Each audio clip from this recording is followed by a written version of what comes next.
میں آپ سب اپنی ماں بہنوں کا اس اجتماع میں اسلامی طریقے سے سواگت کرتی ہوں۔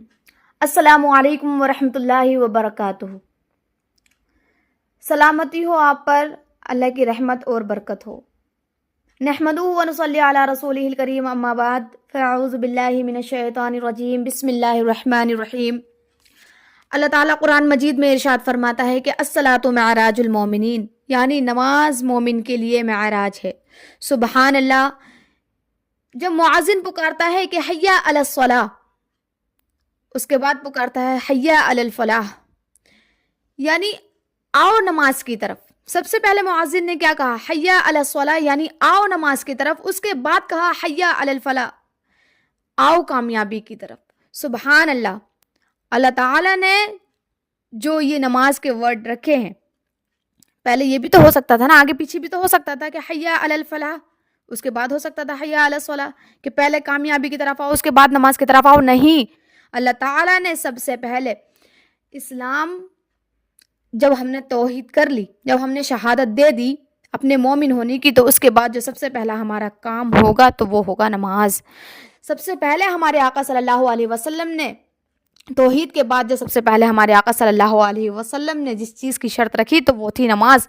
پیارے آقا صلی اللہ علیہ وسلم نے ارشاد فرمایا کہ اے میری امت کے لوگوں، جب تم پر کوئی پریشانی درپیش آ جائے تو تم اللہ کی مدد چاہو نماز کے ذریعے، یعنی تم نماز پڑھنے کے لیے کھڑے ہو اور اللہ سے دعا مانگو۔ یہ نماز کوئی ہمارے اوپر بوجھ نہیں ہے، اللہ تعالیٰ نے نماز ہمارے اوپر کوئی بوجھ نہیں رکھی۔ یہ اللہ تعالیٰ کی خوشنودی حاصل کرنے کا ایک اتنا خوبصورت طریقہ ہے۔ جب ہم کسی سے محبت کرتے ہیں تو ہم چاہتے ہیں، ہم یہ ارمان رکھتے ہیں کہ ہم بار بار اس سے ملاقات کریں، ہم چاہتے ہیں کہ ہم اس سے جا کر بار بار ملیں۔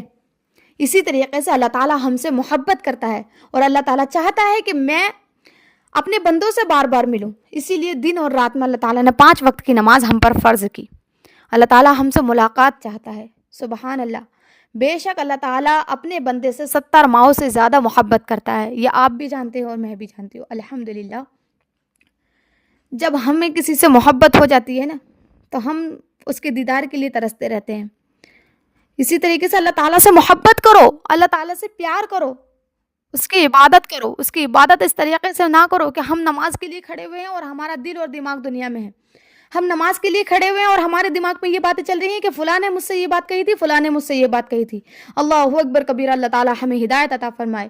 میرے قوم کی پیاری ماں اور بہنوں، پیارے آقا صلی اللہ تعالی وآلہ وسلم ارشاد فرماتے ہیں کہ اللہ تبارک و تعالی نے فرمایا کہ اے میرے محبوب، میں نے تمہاری امت پر 5 وقت کی نماز فرض کی ہے، جو انہیں ان کے وقت پابندی پر، یعنی جو انہیں ان کے وقت پر ادا کرے گا تو میں ان کو جنت میں داخل کر دوں گا۔ سبحان اللہ۔ کیا فرمایا اللہ تعالیٰ نے؟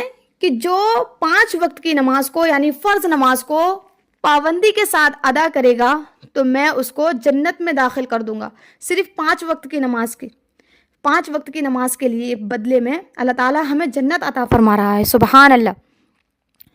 پیارے آقا کے دیوانوں، حضور سیدنا غوث اعظم رضی اللہ تعالی عنہ، ہم ان کو مانتے ہیں، ان کی 11ویں شریف مناتے ہیں۔ کیا آپ جانتے ہیں حضور غوث اعظم رضی اللہ تعالی عنہ کو بے نمازی سے کتنی نفرت تھی؟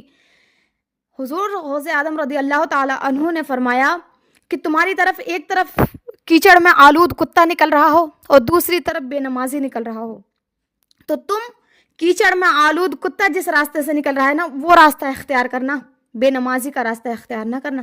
کیونکہ کیچڑ میں آلود کتے کی طرف سے اگر تم نکل گئے اور تمہارے اوپر جو نجاست لگی ہے تو تم اس کو تھوڑے سے پانی سے زائل کر لو گے اور اپنے آپ کو پاک کر لو گے۔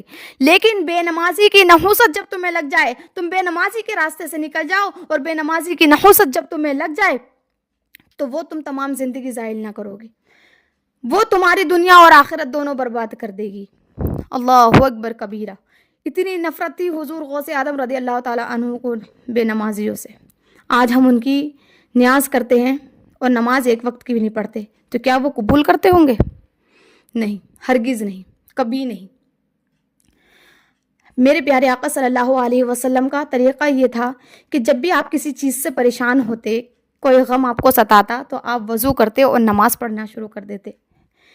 آندھی آتی تو آپ نماز پڑھتے، طوفان آتا تو آپ نماز پڑھتے، کوئی کسی چیز کی پریشانی ہوتی یا کوئی غم آپ کو ستاتا تو آپ نماز پڑھتے۔ اتنا ہی نہیں، جب بارش میں قحط پڑ جاتا، بارش کے لیے قحط ہو جاتا، بارش نہیں ہوتی تو آپ نماز سے مدد چاہتے تھے۔ بے شک سبحان اللہ، ایک نماز ہی ایسا ذریعہ ہے جو ہماری ہر طریقے کی خواہشات، ضروریات کو پورا کرتا ہے، کیونکہ اللہ تعالیٰ نماز کے ذریعے سے ہمیں وہ چیز عطا کر دیتا ہے جس کی کہ ہم نے کبھی گمان بھی نہیں کیا ہو۔ سبحان اللہ، میرے پیارے آقا صلی اللہ علیہ وسلم نے فرمایا کہ نماز میری آنکھوں کی ٹھنڈک ہے، نماز تمہارے قبر کا نور ہے، نماز تمہارے چہرے کا نور ہے۔ اتنا ہی نہیں، جب قیامت میں تم اندھیری گمشدائی میں کھو گئے ہوگے، چھپ گئے ہوگے، تو ایک نماز ہی ایسا بلب ہے کہ یہ جلے گی اور تمہارے آس پاس روشنی کر دے گی، تمہیں روشنی سے اس قدر پر نور کر دے گی کہ تم دیکھو گے کہ آخر یہ میرا کون سا عمل تھا۔ تو نماز پکارے گی کہ اے بندے، میں تیرا وہ عمل ہوں جو 5 وقت تو نماز پڑھتا تھا دنیا میں، جب تو اللہ تعالیٰ جب وضو کرتا تھا اور خشوع اور خضوع کے ساتھ اللہ تعالیٰ کی عبادت کرتا تھا، 5 وقت کی فرض نماز کو ادا کرتا تھا، میں تیرا وہ نور ہوں جو آج چمک رہا ہوں۔ سبحان اللہ، کمنٹ میں ایک بار سبحان اللہ ضرور لکھنا۔ اللہ تعالیٰ ہم سب کو 5 وقت کی نماز پڑھنے کی توفیق عطا فرمائے اور اللہ تعالیٰ ہم سب کو ہدایت عطا فرمائے۔ اگر میرے منہ سے نکلی ہوئی کوئی سی بھی بات آپ کے دل پر ذرا سا بھی اثر کی ہو تو خدا را آج کمنٹ میں آمین ضرور لکھ دینا۔ کوئی پتہ نہیں کہ کس کی آمین کب قبول ہو جائے، اللہ تعالیٰ کس کی آمین کو کب قبول کر دے۔ اللہ تعالیٰ ہم سب کو 5 وقت کی نماز پڑھنے کی توفیق عطا فرمائے اور دنیا کی فحش باتوں، فحش گوئیوں سے اللہ تعالیٰ ہمیں محفوظ رکھے۔ اپنی نیک دعاؤں میں مجھے ضرور یاد رکھیے گا۔ اللہ حافظ۔